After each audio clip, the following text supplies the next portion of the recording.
तर आम्ही निघालोय आता लडाखमध्ये लामायुरू म्हणून एक ठिकाण आहे, तर तिथे पण एक मॉनेस्ट्री आहे ती बघण्यासाठी. अरे मेलेलं आहे ते, त्याच्यामध्ये फक्त वरती चमडी आहे, मध्ये काहीतरी भुसा भरलेला आहे वाटतं त्याच्या.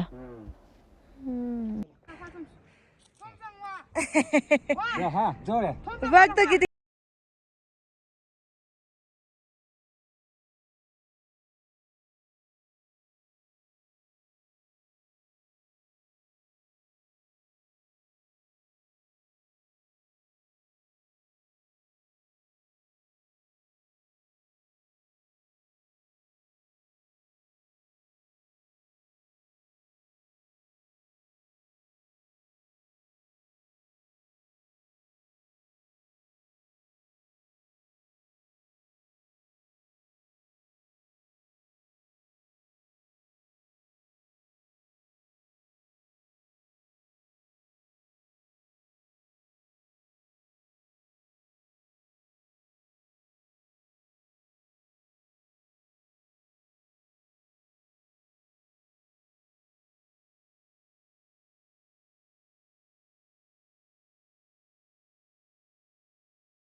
महिने आणि जे काही त्यांना राशन राशन वगैरे. वगैरे लागणार ते लिहून बाहेर ठेवायचं. जो कोणता त्यांचा दुसरा शिष्य असेल तो सामान वगैरे आणून देणे वगैरे काम राहतं. पण 2-3 महिने बिलकुल बोलणं नाही, काही नाही, एकाच रूममध्ये राहणं. आणि मधले जे गुरु आहे त्यांचं तर 12 वर्ष मेडिटेशन केलं होतं त्यांनी, म्हणजे 12 वर्ष बोलायचं नाही, काहीच नाही. तर आम्ही आता मूनलँडच्या दिशेने चाललोय आणि खरंच ही वेगळी जमीन आहे खरंच. हे बघा, आता वरतून ऍक्च्युली दिसेल वाटतं कसं आहे नेमकं. मूनलँड म्हणजे असं काही एकदम भारी पॉईंट नाही आहे, पण एक वेगळ्या जमीन बघा कशी आहे ती, डोंगर. तर असंच रस्त्याने जाता जाता पॉईंट होता म्हणून बघितला. तुम्ही रील फोटो काढू शकतात. पुन्हा मग तिथून निघालो आम्ही पुढच्या पॉईंटला. आणि जाताना आहे ना एकदम, आता हे जे डोंगर आतापर्यंत आम्हाला सगळे मातीचे डोंगर लागले होते, आता हे एकदम खडकाळ डोंगर. आणि एकदम ते शिला का शिळा काय म्हणता, शिळा हां, शिळा असते ना तसे डोंगर एकदम खडकाळ. आणि आज काल लामायुरूला होतो, रात्रीच इथे आलो होतो आम्ही. आलची म्हणून पुढचं लोकेशन आहे आणि तिथे पण एक मॉनेस्ट्री आहे, तर तिथे आम्ही आलो आहे. आणि काल आम्ही रात्री इथे थांबलो होतो, ही आमची गाडी. आणि आता आम्ही आज सकाळी तिथे चाललो आहे. 8 वाजलेले आहेत. एक लवकर फ्रेश होऊन लगेच निघालो. पण सकाळी सकाळी उठून रेडी झालाय हा ना रे तू.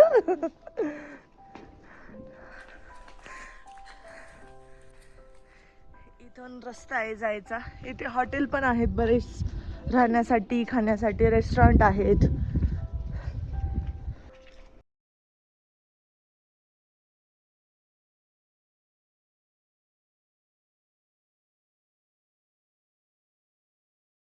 तर आलचीला हे जे मंत्रांचे जे व्हील होते याच्यावर मंत्र लिहिलेले ती खूप मोठी परिक्रमा होती. शांत मनाने एक मेडिटेशन करून हे फिरवायचं असतं म्हणजे आपलं मनही एकाग्र होतं, शांत राहतं. तर ह्या मॉनेस्ट्रीच्या मागे जे व्ह्यू आहे बघा किती सुंदर आहे. वाव, पाणी किती निळ आहे.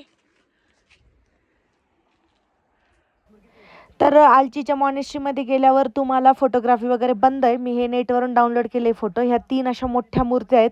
एक दया, एक ज्ञानाची आणि एक भविष्य असं त्याचा अर्थ आहे. त्यात म्हणजे त्याचं प्रतीक आहे ते. आणि त्याच्यामध्ये ही अशी एक मोठी मॉनेस्ट्री होती. मग तिथून परत निघालो आम्ही पुढच्या पॉईंटला. बरं झालं आम्ही माणसं इथे रस्ता बनवणार आहे त्यांना विचारलं, नाही तर आम्ही मनालीकडे निघालो होतो. मनालीचा रस्ता मागेच गेला आणि ते मॅग्नेटिक हिल विचारायला निघालो होतो आम्ही. ऍक्च्युली इथे दिसतच नाही कुठे. तर ही झंस्कार व्हॅली आहे. इथे पण खाली उतरून वगैरे कोणी काय रील वगैरे बनवू शकतं. हे बघा पाणी, बघा कसलं शुद्ध पाणी आहे आणि कलर कसला आहे पाण्याचा. वाव. मस्त. तर ऑन द वे आम्ही आता लेह फक्त एक 33 किलोमीटर राहिलं आहे आणि इतकी हवा सुटली आहे खूप जास्त. आणि तुम्ही फक्त पाण्याचा कलर बघा किती सुंदर आहे. वाव. ही ऍक्च्युली ना झंस्कार व्हॅली आहे. झंस्कार कारगिलवरून तुम्ही जेव्हा लेहकडे जातात तर पण इथे असं क्राऊड नाही आहे. एक रस्त्यावर ऑन द वे बघा असं रस्त्याने लोक जातात. असं साईडला एक व्ह्यू आहे मस्त, म्हणजे असं साईडला डोंगर आहे आणि एकदम सुंदर असं एकदम निळशार असं पाणी आहे. फोटो काढू शकतात, रील बनवू शकतात. आम्ही तिथे गाडी लावली आमची रोडवर आणि आम्ही नदीच्या पात्रात आलोय उतरून. आता इथे मस्त रील वगैरे बनवतो. एकदम मस्त हवा आहे.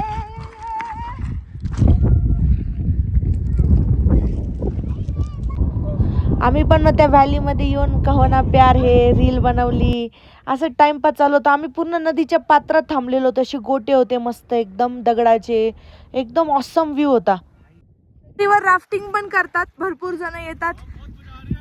बहुत मजा. ग्रुप आहे अशा 3 आहेत. ते बघा ते हाय आले टाकतायत. काय दगड फेकताय? ते काय मेढूक उड्या ना? कोणत्या उड्या असतात? हे काहीच नाही. हा,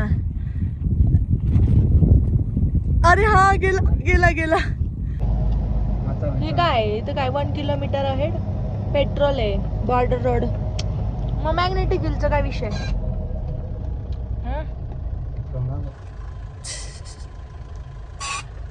आता इथे उतार आहे. उतार झाला वाटतं. नाही, चढायला गाडी ऑटोमॅटिक चढते ना. तर लेहकडे जाताना ऑन द वे भरपूर पॉईंट्स बघितले. पुढचे पॉईंट्स नेक्स्ट व्लॉगमध्ये. सो व्हिडिओ आवडला असेल तर लाईक करा, सबस्क्राईब करा. थँक्यू.